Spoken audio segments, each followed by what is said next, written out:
రాజకీయంగా ఎదుర్కోలేక నా కుటుంబ కుట్రలు చేస్తారా? మార్ఫింగ్ వ్యవహారంపై సాలూరు మంత్రి సంధ్యారాణి ఆగ్రహం. గత కొద్ది రోజులుగా తన కుమారుడు పిఏ పై వచ్చిన ఆరోపణలు పూర్తిగా అవాస్తవమని, అవి రాజకీయ ప్రేరేపిత కుట్రలని మంత్రి సంధ్యారాణి తీవ్ర స్థాయిలో మండిపడ్డారు.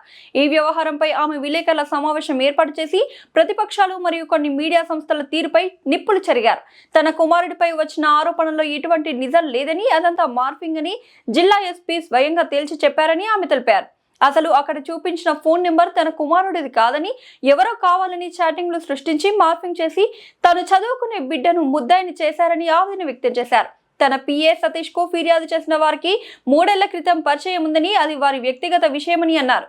తన దగ్గర పిఏగా చేరాక సతీష్ ఎటువంటి తప్పు చేయలేదని పోలీసుల విచారణలో తేల్చారని చెప్పారు. తమ రేటింగ్స్, స్క్రోలింగ్స్ కోసం కొన్ని పత్రికలు సాక్షిని ఉద్దేశిస్తూ ఛానళ్లు నిజానిజాలు నిర్ధారించుకోకుండా తన పరువు తీసేలా కథనాలు ప్రచురించాయని ఆగ్రహం వ్యక్తం చేశారు.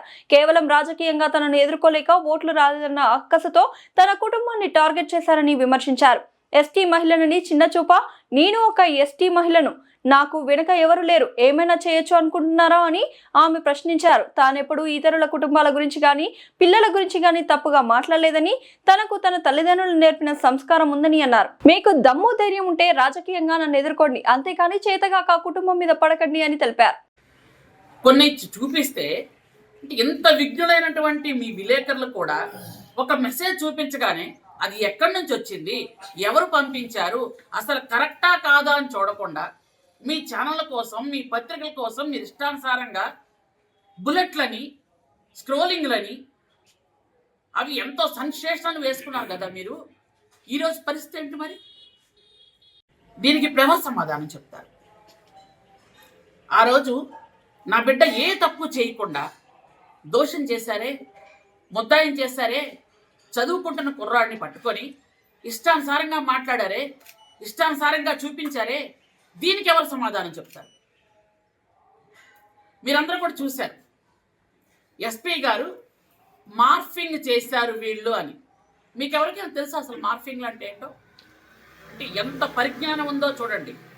అంటే ముసుగేసుకొని తిరిగినంత మాత్రాన అమాయకురాలు కాదు అని అర్థం. పౌరుషం లేక, సేవ సచ్చి ఓట్లు రాలేదని, లేదా మీకు సిగ్గు లేక నా కుటుంబం మీదకి వెళ్తారా?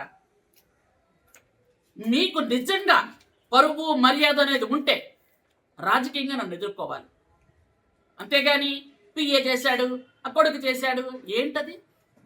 అంటే అబద్ధాలన్నీ చెప్పిస్తే నిజాలు అయిపోతాయా? నెల రోజులు మేము అనుభవించాం. అన్ని పరిణామాలు మీ అందరికి కూడా తెలుసు.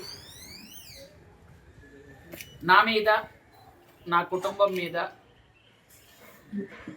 అంటే నా కొడుకు మీద, పిఏ మీద, అందరి మీద ఇష్టానుసారంగా ఈ మధ్యకాలంలో మాట్లాడిన మాటలు, చేసిన చేష్టలు మీకు అన్నీ కూడా తెలుసు. అయితే నన్ను సపోర్ట్ చేసినటువంటి నా నియోజకవర్గ ప్రజలు, నా సోదరులందరికీ నా హృదయపూర్వకమైన నమస్కారాలు తెలియజేస్తున్నాను.